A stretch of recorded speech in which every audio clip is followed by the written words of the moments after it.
Dito. Dito. Ayan, nakita nyo naman talagang inano ni Ate Cherry tong dito. Ayan oh, halos maganda ano-ano si Ate Cherry oh. Dito. Ayan ngayon, sasamahan po natin si Ate Cherry para magpainom ulit po ng baka. Ayan, ang dami po mga sumasaksi. Ngayon kasama po ako po yung taga-camera. Ganito po ang ginagawang sakripisyo ng aming mabait na kapitbahay. Talaga mang kinukurot ang kanyang puso kapag hindi, pag nakikita niyang ang baka ay nauuhaw. Ito, may mga kasama po kami ito. Kami po yung magiging saksi. Yan po. Ito, ano naman masasabi mo sa kapitbahay mo na laging nagdadala ng ano? Ay, napakasipag. Napakasipag, napakabait, no? Talaga. Maawain sa Maawain talaga sa hayop, talaga. Ako hanga ako dito sa kay Madam eh. Talagang pumunta pa dito, oh, mula doon hanggang dito, oh. Siguro nasa 70 meters na to. Ito. Ngayon hinahanap niya yung baka. Ito ay pupunta. Ayan oh. Halika dito, puntahan natin oh. Sasamahan ko kayo oh. baka may ahas. Hindi, ito nga panghataw oh. Halika. Sasamahan ko ito. Samahan natin si Ate Cherry. Halika. Dito, tuyo naman to. Tuyo. Dito. Dito.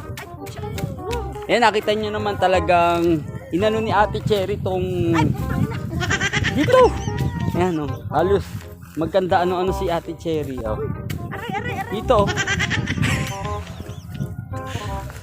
Eto, sinamahan po natin dito si Ate. Ang lambot. Oh, hindi, ano yan oh. Uy. Talagang umano si Ate Cherry sa damo. Dito. Ayan oh. O dito oh. Ayan oh. Tinuturo natin si Ate Cherry kung saan siya dapat niyang ibigay. Dito oh.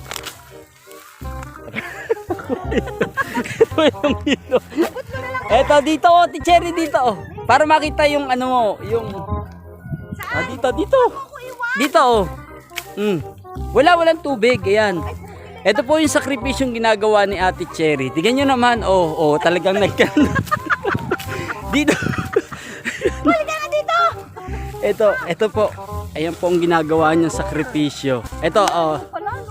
Ito ang layo. Medyo nalayuan ngayon kasi nandito po nakatali yung baka. Ito pakikita ko sa inyo. Dito po ngayon itinali yung baka sa may gitna. Ayan. Ito po yung elementary school. Ay, nakita niyo naman ang sakripisyong ginagawa ni Ate Cherry. Talagang pumunta pa siya dito sa kalagitnaan. Tapos meron doong ano. Ayan. Yayaman tayo. Ito ang sakripisyong ginagawa niya sa araw-araw. Dahil nga naaawa itong si Ate Cherry. Dinadaan niya lang sa pangiti-ngiti. Kasi parang kinukurot ang kanyang puso. Sa tuwing nakikita niyang ang baka ay nauuhaw. Ng ice.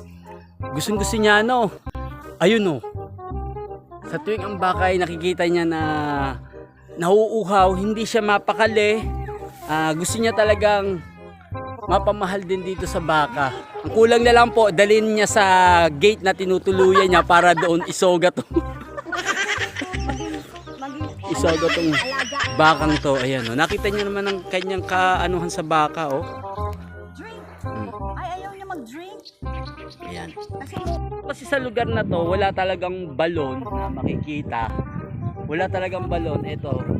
Si Ate Cherry ay nag-charity sa baka para mabigyan siya ng tubig. Nabilaukan siya dun sa ano, yellow. Yellow.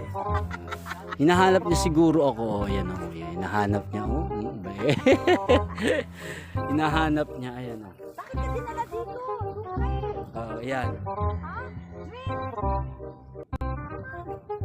Drink. Ayaw niya. Hindi, gusto niya pa. Siguro na ano siya, nauuhaw. Ano kasi ulan. Eh, medyo konti lang yata na inom ng baka. Pero puno yan kanina, di ba? Puno.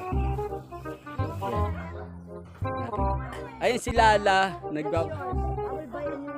Hindi ko, ano mo, kukunin lang yan. Oh. Lagay mo lang siguro dito. Diyan na lang? Nabibigyan ko bago luma na yan eh. Iiwan mo na lang to dyan. Naku, yan, iniwan ni Ate Cherry yung balde kasi sa awa niya nga. Buy a new one. one. Ayun. We're rich, you know? Ayan, ito. Ngayon sasamahan natin pagkatapos magpainom ni daanan Ate din eh. Cherry.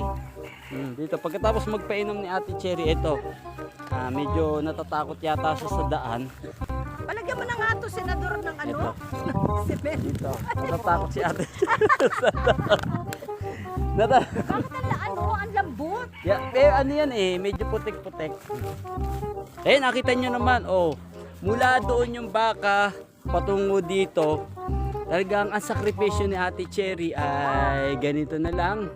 Sa pagmamahal niya sa baka. Ayun, oh, ininom niya. Ito dahil nga may naghihintay pang anak ni Ate Cherry, ito po yun. Ayun kasi Carlo. Ayun, ito pa habang naghihintay ng... Bye! Nakikita ka na araw-araw ng baka sa tuwing naaaninag ka, ito na yung magdadala sa akin ng tubig na may kasama pang yelo.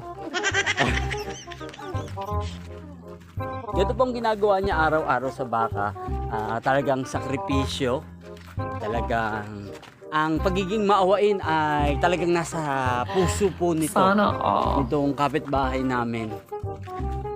Bukod sa baka, nag-aalaga din po siya ng mga aso at pusa, pati na rin po manok. May isa siyang may manok ka pa ba, Ate Cherry? Wala na. Yan po talaga ang Pero yung banta mo, kinuha na. Yan po. Yan po, nakauwi na po kami. Dahil nga napainom niya na. dapat 4.5 million views siya. Napainom niya na yung baka. Yo. Si Unyo.